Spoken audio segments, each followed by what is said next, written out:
Que se escuche en Buenos Aires, que se escuche en todos sitios.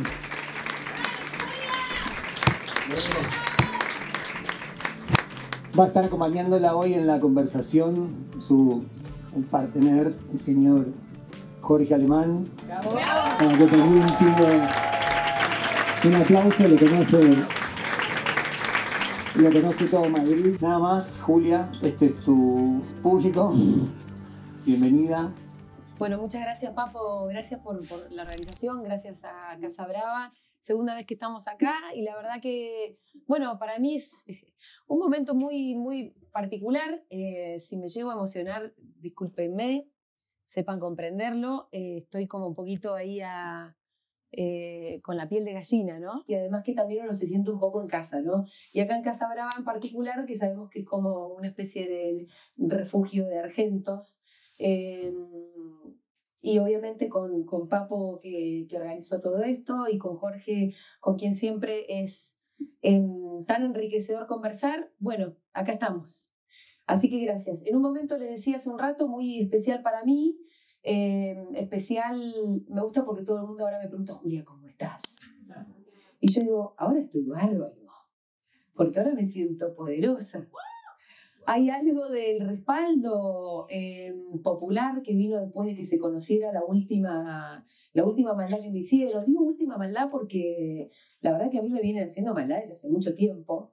Pero esta última fue tan grotesca, tan grosera, tan además sin antecedentes, que bueno, se supo. Y cuando se supo, que además ahora si quieren les cuento un poco el chisme, ¿no? Se supo porque yo hice un poquito un esfuerzo para que se supiera. Porque muchas veces las maldades quedan como en una especie de habitación de tortura. Jorge, esto a vos te va a interesar. Ustedes saben que existen los algoritmos, ¿no? Y que existen estos mundos digitales donde de repente vos vivís en una realidad paralela a otro que vive casi, que por ahí está sentado en el mismo bar que vos, en la mesa de al lado, pero el tipo ve una serie de reels que están describiéndole un mundo que es exactamente el contrario al que describen los reels que ves vos. Y esto es una especie de trampa de la época, me parece que de alguna manera hay que sortear. Y por eso yo creo que los encuentros cara a cara son un poquito esa respuesta que le podemos dar a esa trampa de la época que nos encierra en estos submundos digitales, ¿no? En estas, ¿cómo les dicen? Cámaras de eco, ¿no? Como cámaras de resonancia, tienen distintos nombres, ustedes ya saben a lo que me refiero. Bueno, resulta que había una cámara bastante grande de cualquier manera, donde a mí me estaban torturando con una serie de videos hechos con la inteligencia artificial, videos de tenor sexual, además donde yo estaba teniendo relaciones incestuosas con mi hermano. O sea, ya la grosería, una cosa increíble. Obviamente que yo sí me entero bastante, no sé qué tan inmediatamente, de que existía esto, de que existían estos videos, que aparte había unos videos como más, ¿cómo decirlo?, para todo público, y había otros videos que no eran para todo público, que si vos lo pedías te lo mandaban por un link vía Telegram, o sea, toda una especie de submundo, unas catacumbas digitales horrendas, y yo se venía sosteniendo esto, habían pasado ya casi 10 días, y yo ya no sabía qué hacer porque era toda una especie de tortura. Yo cada vez que entraba a Twitter me cruzaba con esto, cada vez que entraba a cualquier posteo mío me cruzaba con comentarios que me decían incestuosa, te garchaste a tu hermano, y cosas por el estilo, cosas todavía peores, horripilantes. Gente que además se ofrecía a coger conmigo como diciendo, ¿te gusta tu hermano? Capaz que te gusta mi poronga, y cosas de ese estilo. Además me llegaban vía mensaje privado, por mail, por Telegram, en el inbox de Instagram, todo tipo de barbaridades, amenaza de muerte. La cosa se había puesto realmente densa, ¿no? Entonces a mí me había pasado algo que hasta ahora no me había pasado, que es que yo ya transitaba por la vía pública con un poco de temor en el cuerpo, pensando que de repente me podía pasar algo en la calle, ¿no? ¿Por qué? Porque estas expresiones de odio digitales hay veces que tienen un efecto performativo y que de repente hay un loco de mierda que va y que le pone una pistola en la cabeza a Cristina, digamos. Entonces cuando vos le preguntabas a Sabac Montiel por qué la quiso matar a Cristina, más allá del entramado que hay detrás, ¿no? de Milman y toda esa historia, Sabac Montiel repite las mismas palabras que se decían sobre Cristina en la tele, en Twitter, en las redes sociales, etcétera, etcétera. Es decir, lo que quiero decir es, el odio se genera para que se multiplique y para que además en algún momento dado alguien accione. Alguien lo acciona en concreto, no es solamente una idea en abstracto el odio, ¿no? El odio tiene, me parece que una carnadura muy particular, y en la historia de la humanidad también lo vimos muchas veces. Bueno, esta historia le va a interesar cuando yo ya me veía como bastante desesperada con todo esto, la cosa empezaba a crecer. Vi que Galia Moldavsky puso un tuit así bancándome. Y después de eso, Ofelia Fernández puso un tuit bancándome. Entonces yo dije, qué loco que tenés que ser una mujer odiada digitalmente, o de las odiadas o de las apuntadas, para entender qué es lo que está pasando, para venir y manifestarte y solidarizarte. Y me pareció como muy sintomático que fueran justamente ellas dos las primeras que dijeran, che, lo que le están haciendo a Julia ya no tiene ningún sentido, hay que bancarla a Julia, lo que fuera. Y entonces ahí que le agradecí a Ofelia, le dije, Ofelia, gracias por tu respaldo, es tan importante. Y me dice, bueno, le voy a decir a Juan, vamos a decirle a más gente. Bueno, y ahí se empezó un poco a armar un respaldo colectivo que se hizo muy masivo. En eso yo también lo salí a buscar, le mandé un audio a Nancy Pasos, tal vez alguno lo escuchó porque después Nancy lo puso al aire. Yo digo, Nancy, lo que está pasando es esto, en el medio me quiebro, y eso Nancy lo quiso poner en la tele, me pidió permiso para ponerlo, después insistirme mucho, decirme, esto hay que ponerlo porque de alguna manera los libertarios ya te detestan, se encargan de detestarte, trabajan de eso. Lo que hay que hacer es conmover a los propios para empezar a defendernos entre todos. Entonces ella, con mi consentimiento, terminó poniendo el audio en la tele, y esto terminó de generar como una especie de ola de mucho respaldo, de mucho apoyo, de mucho cariño y de reconocimiento. Y para mí, a mí me cambió el mundo. Porque yo venía sintiéndome sola, torturada, y quería dejar de existir. Digo, no es que haya pasado por mi cabeza, no sé, pensamientos suicidas. Me refiero a que yo quería dejar la arena pública. Estaba pensando que nada de lo que yo hacía valía la pena si el precio era tan alto, ¿no? Como verse torturado permanentemente. El respaldo hizo toda la diferencia. El respaldo para mí fue decir, bueno, perfecto, ustedes quieren guerra, la van a tener. ¿Ustedes quieren una respuesta? Y así como empezamos a, de alguna manera, planificar una respuesta y a pensarla, que no es que no la veníamos pensando, pero es cierto que uno ya se venía un poco apichonando. Digo, yo en particular, en el contexto además que hay que decir, estamos con Cristina proscripta, encarcelada sin pruebas, no solamente encarcelada además sin pruebas, sino con inhabilitación para ejercer cargo público, lo cual ya es directamente como una confesión de parte, ¿no? O sea, ustedes muchachos lo que quieren es que Cristina no participe en política. Eso es lo que quieren. Con 5 compañeras que todavía están detenidas, compañeras militantes peronistas, compañeras de Quilmes que están detenidas por haber tirado un poco de bosta en la vereda de Espert, es decir, detenidas por algo que no podría pasar de una contravención, como mucho. Y entonces, bueno, la verdad que allá estamos viviendo un clima muy espeso. De repente, cuando se pone muy espeso, hay 2 caminos. O uno se quiebra y se amilana y se guarda y se entristece, se debilita. O uno dice, vamos a dar pelea y vamos a defender la patria. Y yo ahora, por suerte, y después del respaldo de todos ustedes, estoy por la segunda. Estoy por la segunda y con mucha fuerza. Yo en este momento, gracias.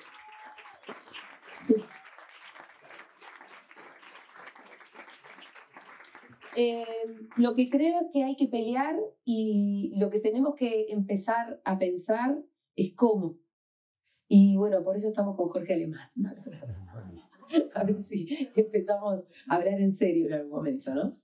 Como le gusta decir a Jorge. Bueno, Jorge, ¿qué pensamos? de todo esto?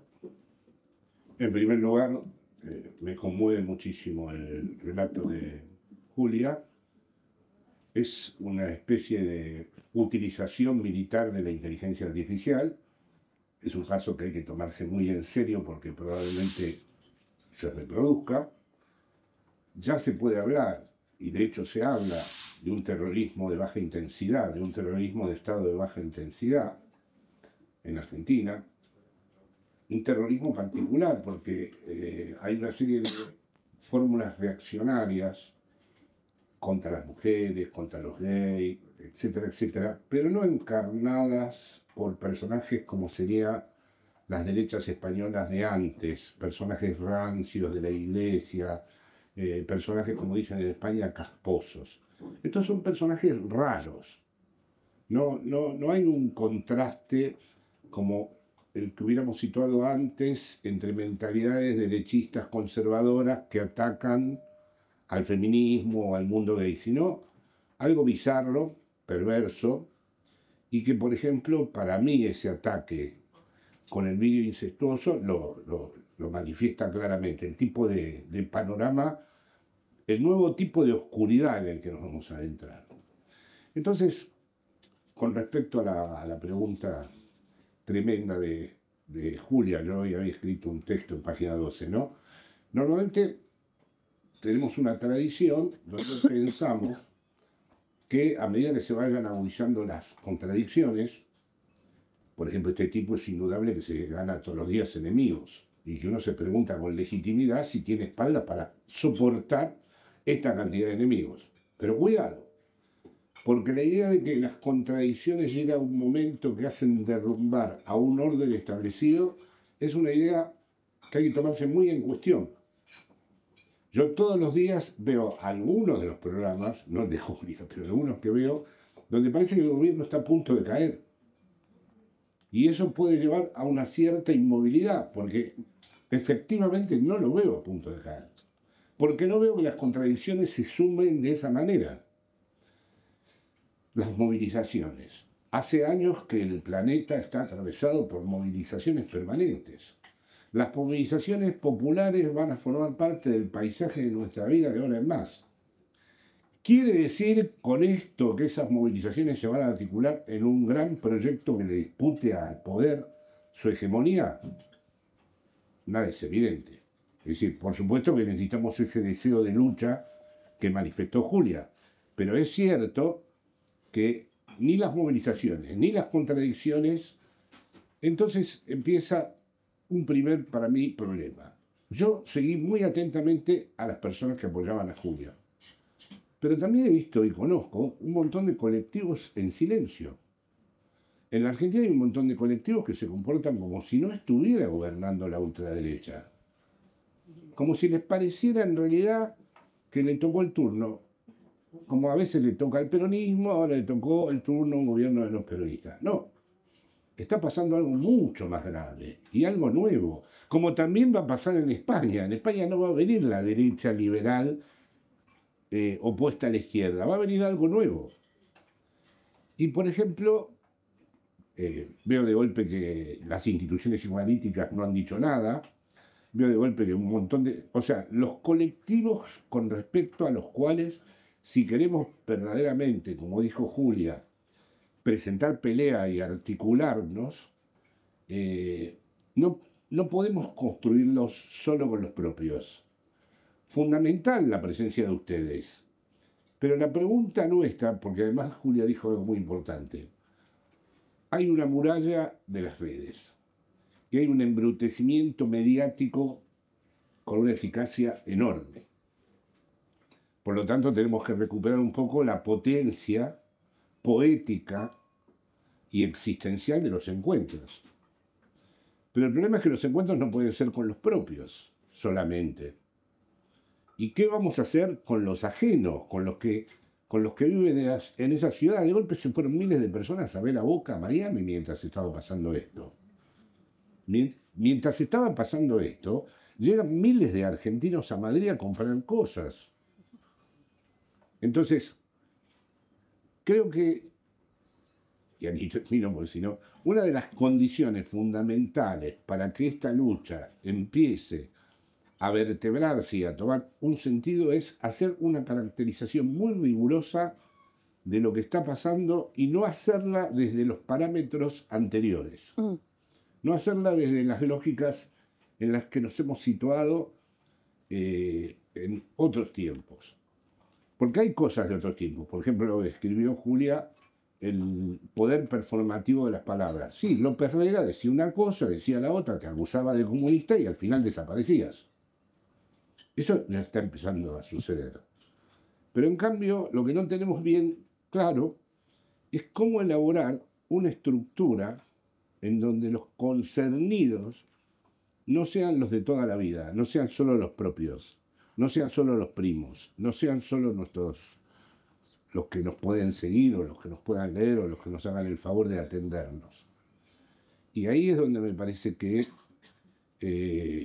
las referencias con las que nos manejamos, y aquí termino, no pueden ser meramente electorales. O sea, lo que está ocurriendo en Argentina es suficientemente grave como para no seguir pensando solo en quién gana en el 2027.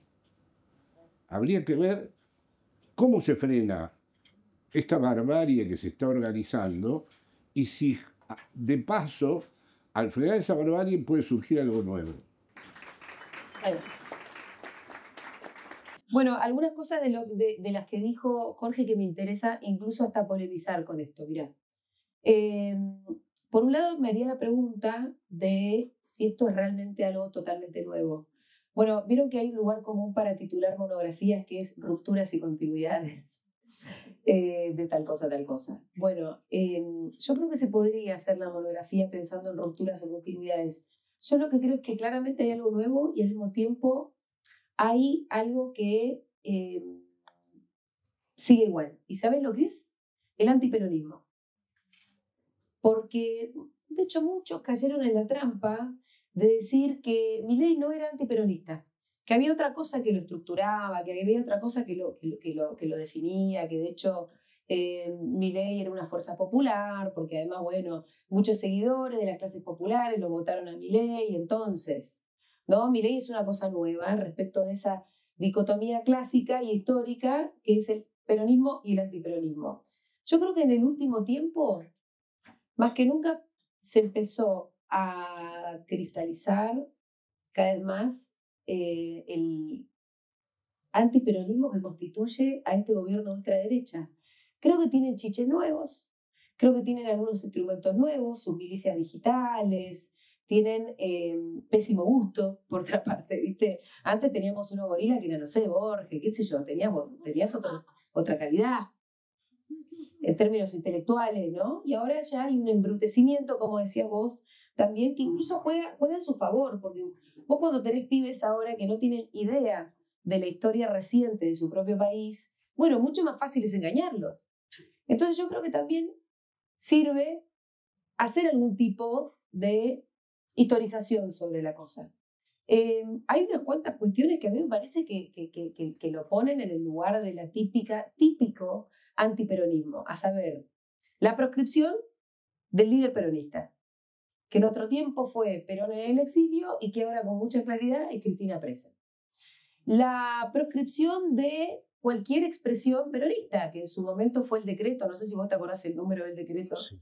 ¿Cuál es el número? El número del decreto. Bueno, pero hay un decreto con un número, ¿no? Sí. Decreto que decía no se puede decir Perón, no se puede decir peronismo, sí, no se puede cantar la marchita, no se puede decir... Bueno, era así un decreto. Y ahora hay otros modos de persecución del peronismo.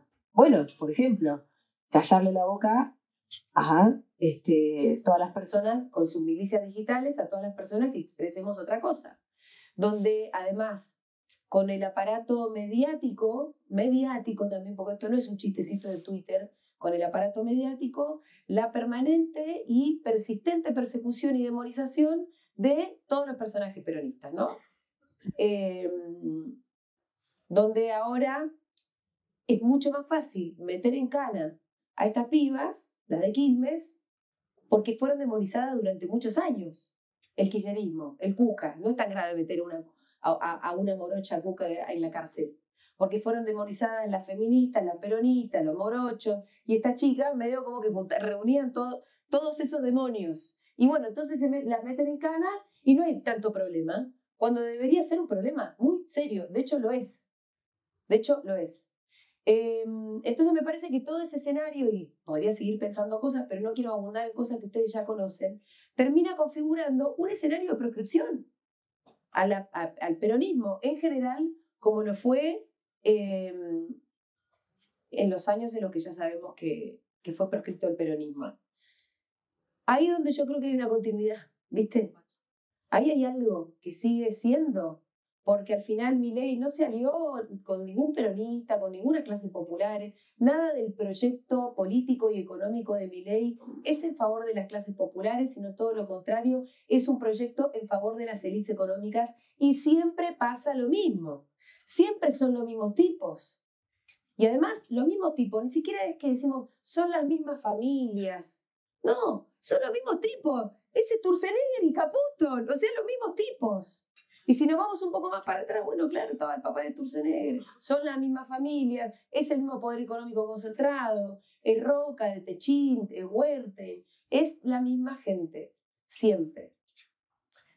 Nosotros creo que en Argentina además tenemos la peor de las élites. ¿Viste que a vos te gusta ver el drama que tenemos en Argentina, que es que somos exagerados en absolutamente todo? Yo creo que también, o sea, así como tenemos en términos globales este ascenso de ultraderechas, con características similares, lo grotesco, los pelos locos, nosotros tenemos el peor. Nosotros tuvimos el mejor jugador de fútbol del mundo, y después tuvimos el segundo mejor jugador de fútbol del mundo. Y todo así, todo es dramático.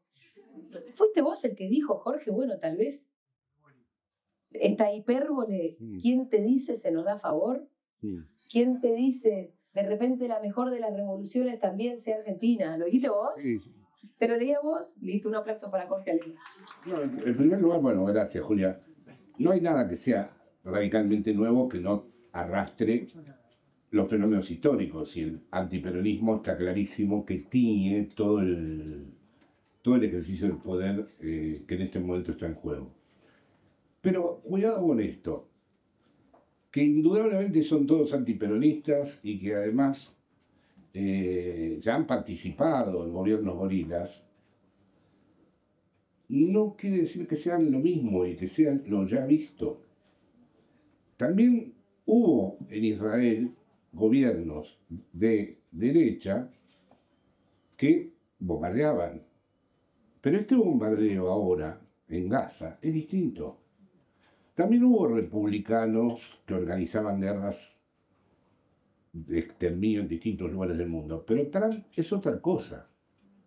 Estamos entrando en un escenario distinto, en donde verdaderamente cosas que antes se velaban y se ocultaban, ahora se pueden hacer de una manera absolutamente... El antiperonismo mismo se tuvo que ocultar muchas veces como si fueran demócratas, como si fueran republicanos. Este odio que hay ahora no es solo el odio al peronismo para mí, pero en cualquier caso yo admito el retorno del antiperonismo como un rasgo fundamental. Pero eso no transformaría, y esa es para mí otra cuestión, de inmediato que la subjetividad transformadora del país en la Argentina va a ser necesariamente peronista. No tengo claro que el peronismo, porque claro, si este gobierno es el antiperonismo, voy a aceptar el aspecto polémico que me propuso Julia. Y bueno, pero vamos a divertirnos. Sí, claro. Si esto es el antiperonismo, tenemos que inmediatamente, o puede darse que inmediatamente se diga, la revolución, ¿qué palabra revolución? La emancipación procede de nuevo del peronismo, porque el peronismo es inagotable, porque es el único movimiento histórico que ha durado lo que ningún otro duró en América Latina, porque tiene entre sus cuadros condiciones. Todo eso es verdad, además.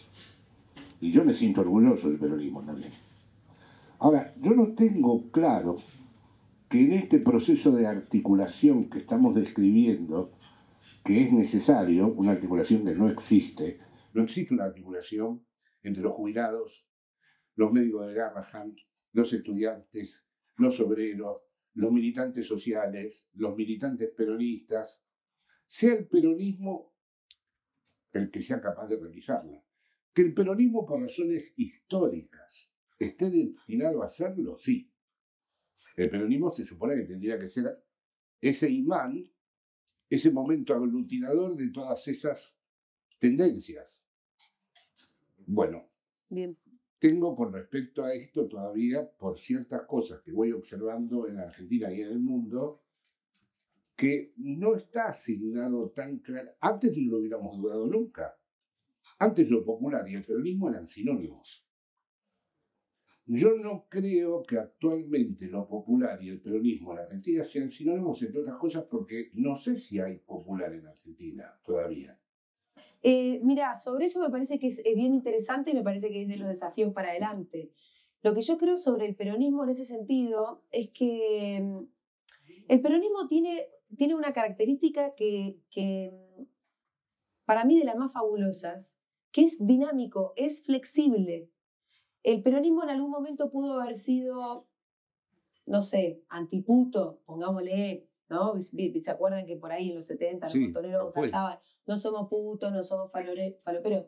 Cuando el peronismo entendió que ese era un colectivo con el que necesariamente tenía que articular, no solamente en términos como tácticos o estratégicos, sino porque correspondía, por tratarse el colectivo de los putos, pongámosle un colectivo, no sé, históricamente maltratado, ahí estuvo el peronismo.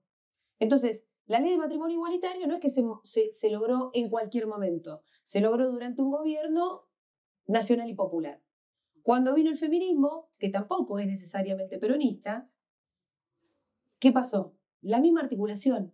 El peronismo también entendió que ahí existía una alianza necesaria y la alianza se dio y entonces no solamente el peronismo es el que otorgó el voto femenino, sino que después también en los años kirchneristas fue el peronismo el que terminó de articular con el feminismo para la ley de aborto, pero antes de eso para un montón de otras leyes y políticas públicas que también sin quererlo o sin saberlo eran recontrafeministas, como decirle la jubilación por ama de casa, por decirles una. Entonces, termina pasando que casi naturalmente el peronismo comprende cuál es el sujeto histórico. Y va cambiando. El sujeto histórico va cambiando porque los contextos van cambiando. Entonces me parece a mí que vos lo que decís es, bueno, hay que ver, ¿no? Si acaso va a ser el peronismo en este momento quien represente a todos esos sectores que están siendo tan atacados por el gobierno de Milei, los docentes, los enfermeros del Garrahan, los residentes del Garrahan, los jubilados. ¿Será o no será? Yo creo que es la pregunta, pero al mismo tiempo es el desafío porque la verdad que no me imagino otra cosa. Y al mismo tiempo te cuento esto, Jorge, que esto es bien interesante. Cuando se organizó la plaza, después de que la pusieran presa a Cristina, fue bastante loco cómo fue ese acto. La plaza se llenó sobre todo de gente suelta, antes que las columnas. No lo digo para nada como un disvalor respecto a las columnas, no, pero saber que se llenó más de gente suelta que de columnas.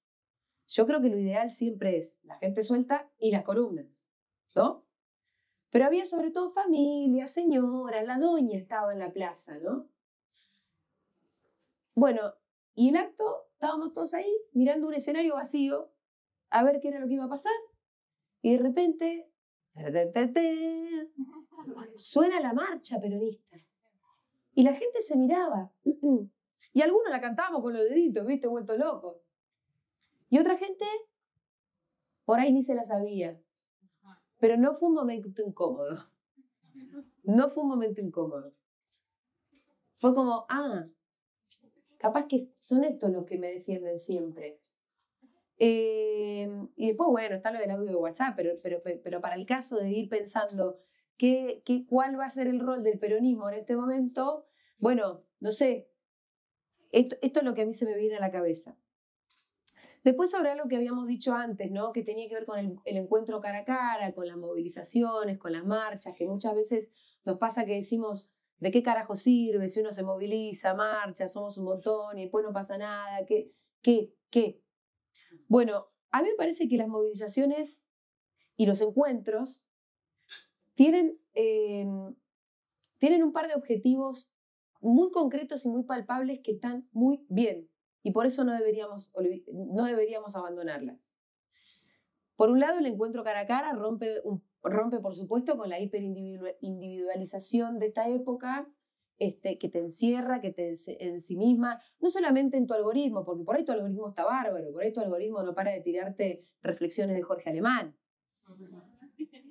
Pero de cualquier manera hay que irse de ahí. Urgente irse.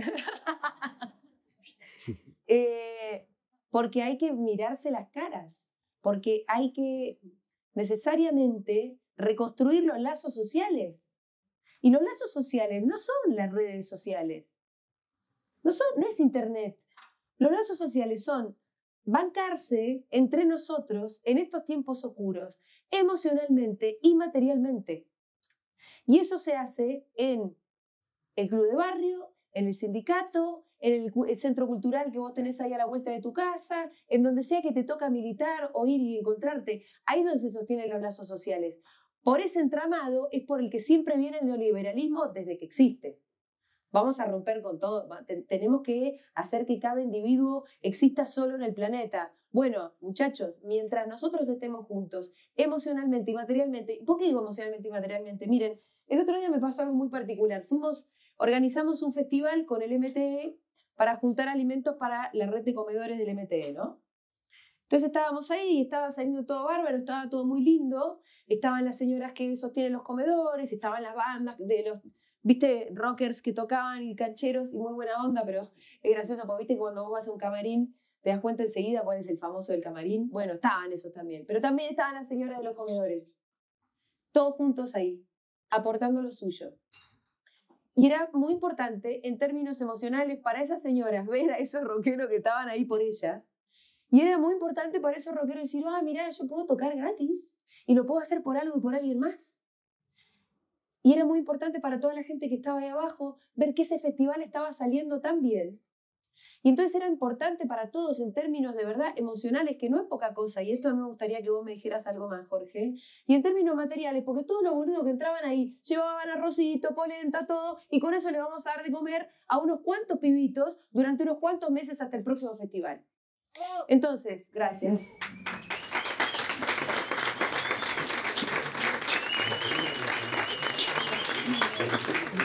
Hay que sostenerse, hay que bancarse entre nosotros, porque son tiempos donde muchos de nosotros nos vamos a poner muy tristes. Y la verdad que la tristeza no mueve, la tristeza no moviliza, la tristeza obviamente no posiblemente te sirva para la creatividad, para escribir una canción triste, pero difícilmente te sirva para una revolución. Tal vez la rabia sirva un poco más para la revolución. Entonces, en todo caso, yo les aconsejaría convertir la tristeza en rabia, pero la rabia colectiva es la que tiene potencia, ¿no? La rabia cuando yo estoy solo llorando abajo de mi cama o pateando un tacho de basura.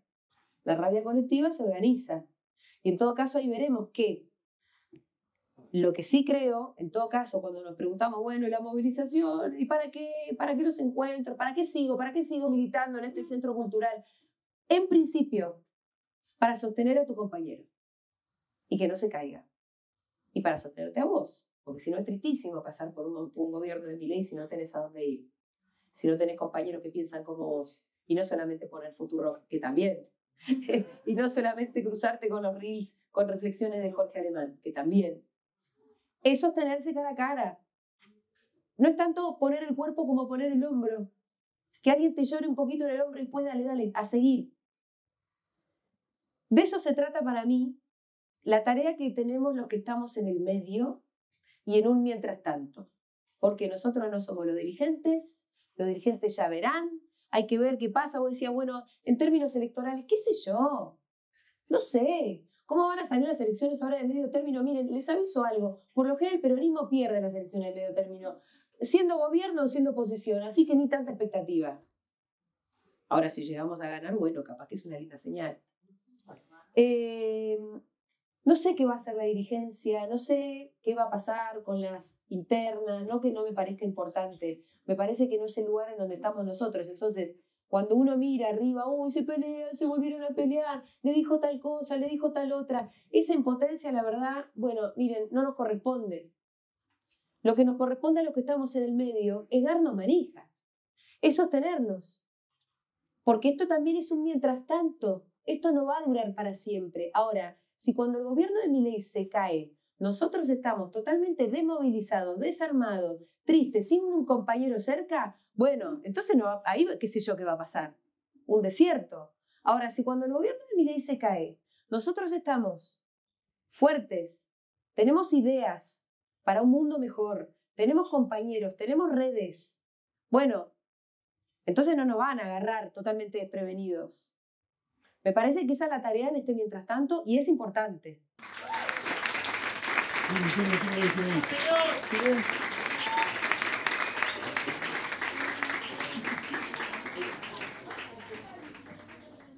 Bueno, yo me sumo a un montón de las cosas que ha dicho Julia y cantaré la marcha peronista. La cantamos al final. Que nos la preparen, ¿no? En el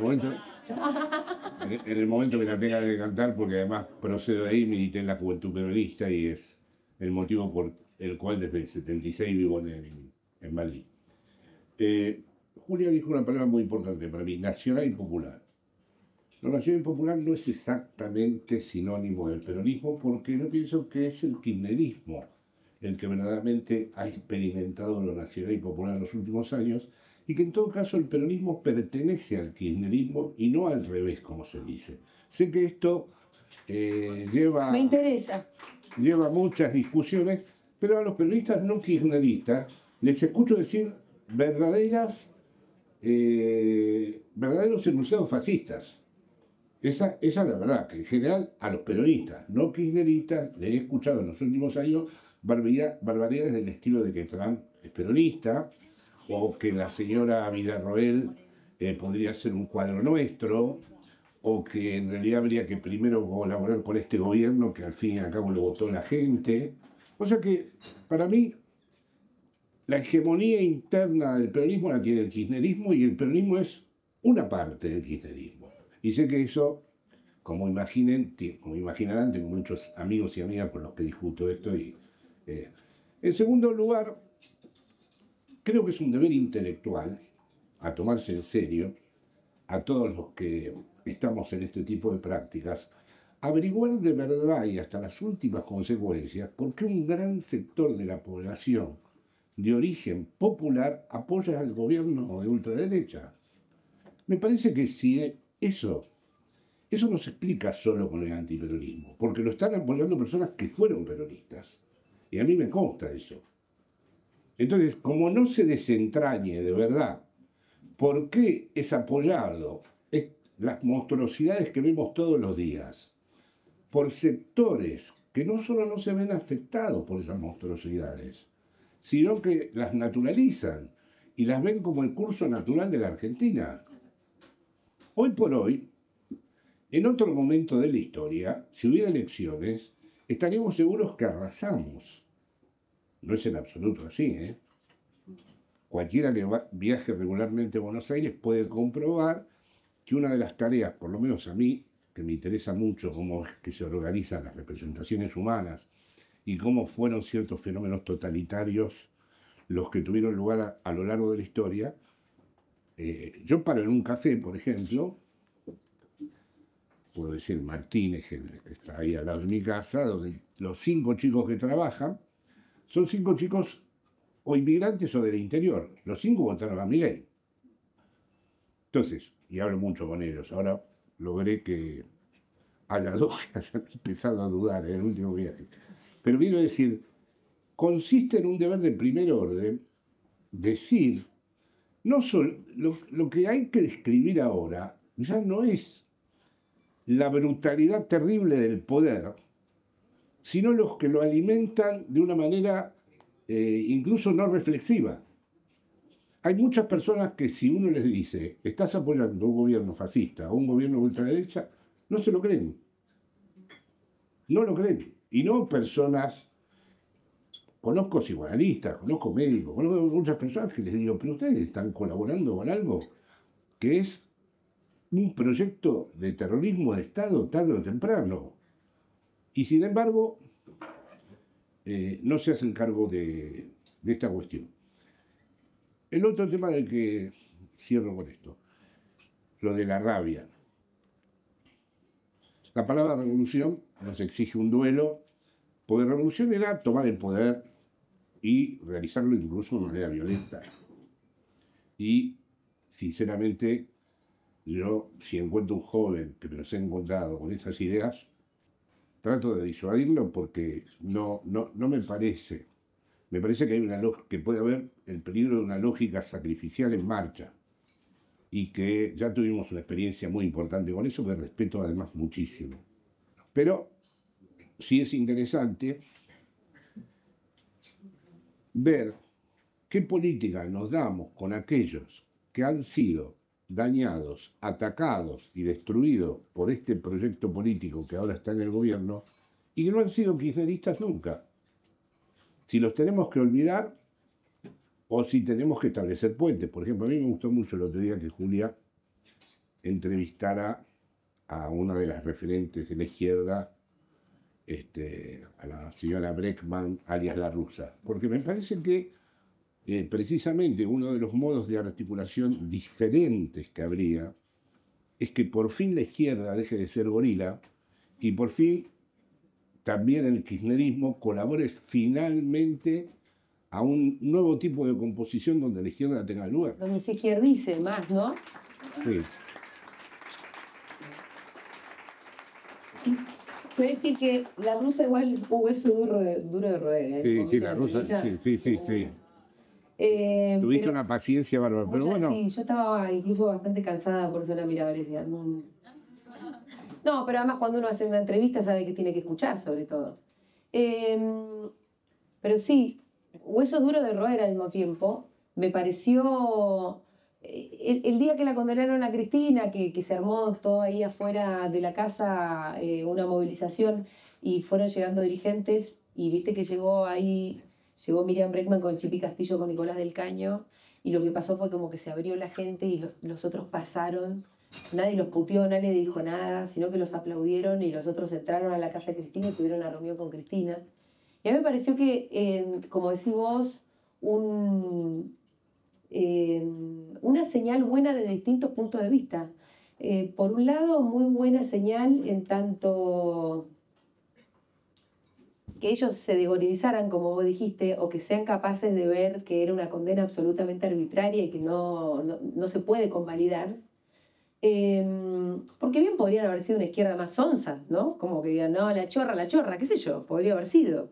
Pero tenemos una izquierda que es muy intelectual también, te diría, y decente, y que priorizan, priorizan esos valores al odio que muchas veces es tan cegador, ¿no? Porque hay un montón de otra gente inteligente que uno a veces conoce y que igual te dice, no, pero la chorra está de chorra, tiene que estar presa. O sí, pero pues miraste la causa, ¿te parece? Y no importa, el odio es cegador. Y después, esto me lo dijo Artemio López en una entrevista que le hice por esos días, que me pareció bien interesante, y también es que la visita de la izquierda fuera una señal para ir construyendo algo con una impronta más de izquierda también, ¿no? Sí. Y eso también es bien interesante, aunque también después cayó Moreno, con lo cual, qué sé yo, al final van llegando todos. Pero en ese Moreno, sí. Con todo respeto, piensa exactamente como pensaría un falangista español. ¿Cómo pensaría el falangista español? El falangista español odia a los progres, por supuesto que reivindica a cada paso su moral nacional católica, cree que se ha reorganizado el mundo a través de Trump y el Vaticano. Es una persona que yo no me explico. Bueno, evidentemente vuelvo a lo que dijo Julia antes, que siempre me interesó ese estado de exageración de la Argentina y el énfasis que se pone. Hay varios personajes en Argentina que tienen mucho éxito por cómo se expresan, no por lo que de verdad dicen, sino por el tono en el que se expresan, ¿no? Y este señor sería uno de los casos en donde verdaderamente cuando estuvo frente a la Bregman, dijo que él era alguien que iba a misa todos los domingos. Lo cual uno no sabe a título de qué estaba eso presente en un debate político, ¿no? Y sin embargo, para muchos es un compañero. Ese mundo para mí es el mismo mundo macartista que llevó al lópez-reguismo y que llevó a considerar a JP como infiltrada. Pero no infiltrada por la derecha, fue el propio peronismo que consideró infiltrado a esa JP. Entonces, en ese sentido, es el momento de asumir con mucha valentía también cómo fue nuestra propia historia. Es decir, en nuestra propia historia se organizó, antes de la dictadura militar, un sistema de represión y de asesinatos con la revista Cabildo, que ponía los nombres de todos nosotros y que se hacía pasar por peronista.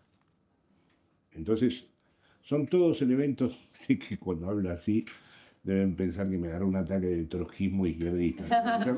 Les aseguro que no va por ahí, ¿no? Bueno, Jorge, por último, también pensaba yo que quienes estamos acá arriba en este escenario somos de las pocas personas que se dieron la tarea de escribir algo sobre la pandemia. De hecho, les cuento, bueno, yo escribí un libro, lo saqué a fines del año pasado, está a la venta ahí, como dijo Papo hace un ratito, ahí a la vueltita, lo venden los chicos de Espacio Late. Si ustedes lo quieren adquirir, este es el momento, y después yo se lo firmo. Pero bueno, el libro consiste en 6 capítulos con 6 ensayos bien diferentes, con distintas temáticas, pero de alguna manera forman una especie de rompecabezas que trata de reconstruir un poquito el pasado, no sé, los últimos 10 años un poco para tratar de entender este presente, escrito de una primera persona, tratando de no ser... No sé que esto me lo dijo Dora Barrancos en una presentación del libro, ahora me olvido la palabra que usó Dora, pero dijo que era como desnarcisista, como... Muy bueno. Dora inventa palabras, ¿viste? Pero estoy inventando la mala. Algo como escrito en primera persona, pero saliéndose mucho del narcisismo. Y la verdad que lo que yo traté de escribir con el libro era esto que también trato de transmitir cada vez que converso en alguna charla y demás, y es que la forma más interesante de estar en el mundo es estar con el yo lo más diluido posible, ¿no? Diluido en el amor, en una pareja, diluido en los compañeros militantes, diluido en un proyecto colectivo, en un proyecto de país. Es decir, eso en definitiva, y vos como psicoanalista seguramente vas a poder decirlo mucho más lindo que yo, me parece a mí que es... Vos lo decís muy lindo. Bueno, te agradezco. Eso me parece que es una forma de ser y estar, que es otra de las que necesitamos transmitir todo el tiempo, ¿no? Y es la pelea contra la época, por otra parte. Me pongo un poco repetitiva, pero es la hiperindividualización la que en definitiva te mete en una cárcel de la que no se puede salir. Y la pandemia, que fue, creo yo, un hecho simplemente desgraciado, no creo que lo haya planificado nadie, exacerbó muchísimo ese devenir histórico que ya venía, que es propio del neoliberalismo, y no sé si fue por la digitalización de la vida o por qué cosa, o por qué mierda, porque Jorge escribió un libro de nombre Pandemonium, que es donde lo estudia mejor, es que todo terminó peor de cómo venía, ¿no? Sí. Y la pandemia es un hecho, evidentemente, me estoy volviendo a meter en tu campo, Jorge, pero es para darte la palabra a vos, tan traumático que nadie quiere hablar de la pandemia. Es un tema del que nadie quiere hablar. Sin embargo, está ahí. Hace muy poquito, posiblemente demasiado cerca en el tiempo como para que terminemos de entender su dimensión histórica, pero que explica mucho de nuestro presente de ultraderechas. Mucho. Es muy profundo y posiblemente, como les digo, para mí demasiado como para en el libro lo trato de analizar, pero tengo citas, busco cosas, más o menos, armo ahí algo, pero hay unas evidencias que son muy palpables, que es la primera vez que hubo una pancarta donde alguien se atrevió a escribir "Milei presidente" fue en las marchas anticuarentena. La cronología es muy clara. Luego, el por qué me parece que es un poco más complicado de acceder, pero hay algo ahí, diría Rebord, y en el primer capítulo del libro lo trato de alguna manera de abordar. Está el señor acá citado también, porque la verdad que me costó encontrar lecturas y citas por esto que te digo. Nadie quiere pensar en la pandemia. Hay algo que está ahí, no sé si como trauma o como un evento demasiado cercano en el tiempo o como qué, pero está poco pensada la pandemia. Y yo me atreví a que fuera el primer capítulo, para joder nomás. Pero bueno, después hay unos cuantos otros y creo que muchos apuntan. El segundo es el capítulo sobre el feminismo, que viene a ser casi todo lo contrario. Ahí también hay un par de discusiones interesantes, pero me gustaría que, Jorge, si quieres agregar algo del tema pandemia. Coincido plenamente y he leído el libro de Julia. La ultraderecha actual no se entiende sin la pandemia. La pandemia y las redes digitales son la combinación de estos dos factores, el sustrato a través del cual crece la ultraderecha. Todavía no se ha pensado lo suficiente el cruce de la línea que se cruzó con la pandemia y los efectos subjetivos que tuvo. Y coincido perfectamente con esta observación de Julia. Ahí fue esa pancarta de Milei presidente, pero ahí fue cuando los locutores empezaron a hablar de infectadura, y ahí fue cuando hasta grandes filósofos en Europa leyeron lo de la pandemia como una imposición del Estado, y allí surgió además una especie de conspiranoicos amigos que tenemos todos y que son muy simpáticos hasta que empiezan a sostener cosas. Yo personalmente, la primera experiencia que tuve de que la psicosis era efectivamente social, la neurosis no es social porque el neurótico está dividido. Fue un día que me quise acercar a la librería central aquí en la Gran Vía, y en Callao había una manifestación, y me puse a escuchar y resulta que encontré señores y señoras, entre comillas, absolutamente de apariencia normal, esto vale lo que vale, entre comillas, ¿no? Que me explicaron que los imanes se pegaban en el cuerpo. Otro me preguntó si de verdad me estaba creyendo todo esto. A otro le pregunté, ¿y quién lo está organizando? Y me dijo, y los poderes. ¿Pero qué poderes? No, poderes que están encima de todo. Bueno, ahí empezó a constituirse una suerte de magma ideológico confusional, desarticulado, que la ultraderecha capitalizó. Y que estoy de acuerdo con Julia, me parece que no fue lo suficientemente atendido. En una conferencia de prensa le preguntan a Xi Jinping qué opinaba de la Revolución Francesa y el tipo contestó, es muy pronto para saberlo. Sí, sí. Y me parece espectacular eso. Sí, sí. Porque además en tiempos chinos tiene todo el sentido del mundo, como Sí. esto de la democracia, los tres poderes, no sé. Vamos a ver si sale bien. Por último, ya son las 10 menos cuarto, con lo cual con este último tema me gustaría cerrar. Y es decir que, ya que lo trajiste a Moreno tanto a colación, se nos culpó mucho a los progres y sobre todo a las feministas de habernos pasado pueblos o no sé qué cosa y tener cierta culpa por la llegada de las ultraderechas. Obviamente que es más complejo que eso, pero no solamente, ¿no?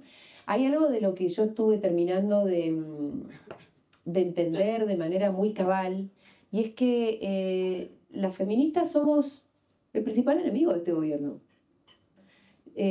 Las mujeres somos el principal enemigo de este gobierno, las mujeres organizadas, las mujeres politizadas, que por lo general mujeres politizadas, organizadas de izquierdas, somos feministas. Es difícil que no lo seamos, ¿no? Tenés que estar como bastante disociada para no entender que es toda una misma cosa.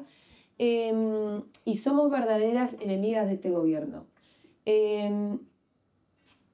Yo creo que tiene bastante sentido, porque la potencia del feminismo es una potencia que le discute de lleno al proyecto que plantean estas ultraderechas, que es la de un mundo más bien obviamente poco solidario, un mundo donde no te importa el otro. Bueno, el proyecto feminista en realidad plantea exactamente lo contrario, plantea un mundo mucho más igual entre varones y mujeres, pero más igual en general. Obviamente que la cuestión del género, por supuesto que nos estructura y nos define mucho, pero después irradia para todas las otras desigualdades. Por eso las feministas somos de izquierda, ¿no? O sea, si Christine Lagarde sale a decir que es feminista, la verdad que todos nos morimos de risa, no sabemos que no es así.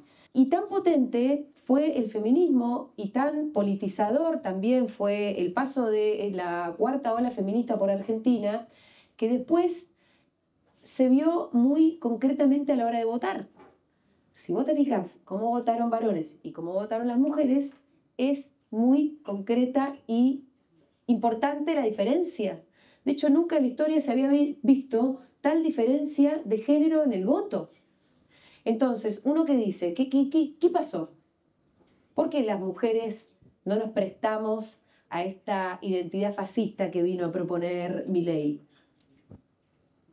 ¿Por qué? Bueno,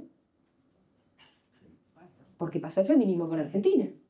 En todos aquellos países, además, donde hubo movimientos feministas más o menos importantes, pasó lo mismo. Las mujeres no compramos esta identidad fascista que es muy epocal, por otra parte. O compramos en mucha menor medida. Obviamente que hay mujeres que sí votaron a Milei, pero si vos te fijás en los números, bueno, la diferencia es impactante. Yo creo que lo único que lo explica no es que las mujeres seamos mejores, no, las mujeres pasamos por un proceso de politización antifascista antes que lo supiéramos, y fue el feminismo. Entonces, vaya potencia, amigas. Entonces,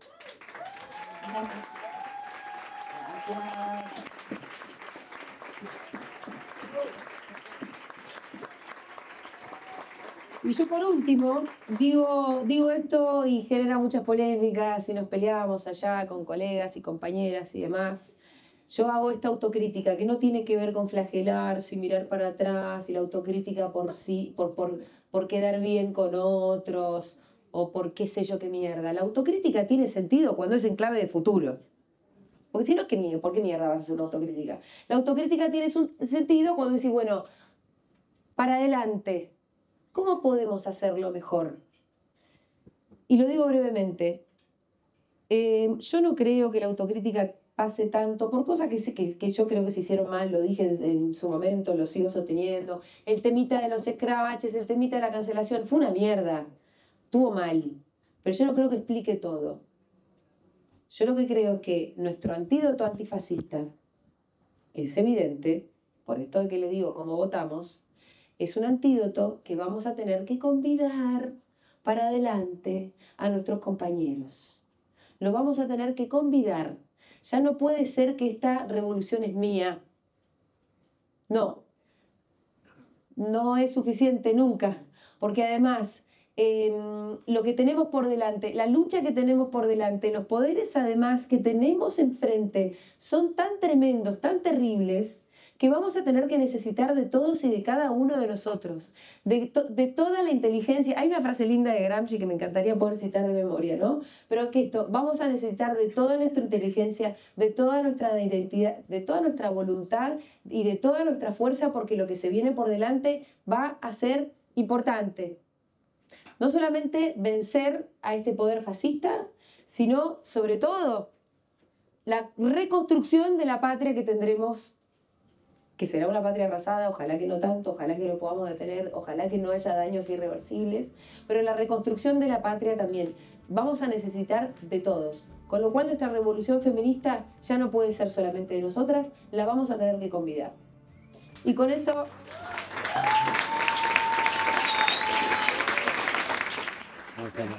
Un aplauso para Julia. Un aplauso para Jorge.